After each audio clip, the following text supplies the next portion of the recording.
سے پہلے جو پہلا نقطہ اس کی طرف، بلوچستان سے اٹھائے گئے زیادہ تر لوگ بے قصور ہیں، یہ مریم نواز صاحبہ نے کہا۔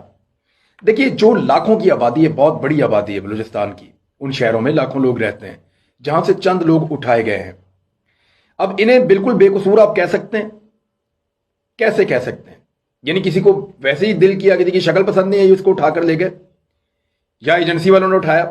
یا وہ خود غائب ہو گیا، یا غیر ملکی لوگ اٹھا کے لے گئے، کوئی بھی لے گیا اٹھا کے، اس کا کوئی نہ کوئی کسی نہ کسی جگہ پہ کوئی نہ کوئی پھڈا پنگا تو تھا جس کی وجہ سے وہ اٹھایا گیا۔ اگر ریاست پاکستان کے ساتھ تھا تو پھر ریاست پاکستان والوں نے اٹھایا، اور اگر کسی اور کے لیے کام کر رہا تھا تو انہوں نے اٹھایا، اور اگر وہ از خود غائب ہے تو پھر کیا؟ یعنی مریم نواز صاحبہ نے پچھلے دنوں جو تصاویر اپنے ہاتھ میں بلوچستان جا کر اٹھائی تھی، ان تصاویر کے اندر موجود جو لوگ تھے، ان کے تعلقات پھر کن لوگوں سے نکلے اور ان کی تصاویر کن لوگوں کے ساتھ نکلی، وہ سارا بھانڈا میں نے ایک پورے ویلاگ کے اندر پھوڑ دیا تھا کہ جناب، جن کو آپ کہہ رہی ہیں کہ یہ لوگ بالکل معصوم ہیں اور ان کو بازیاب کیا جائے، یہ لوگ ان تنظیموں کے بندے ہیں جو ریاست پاکستان کے اندر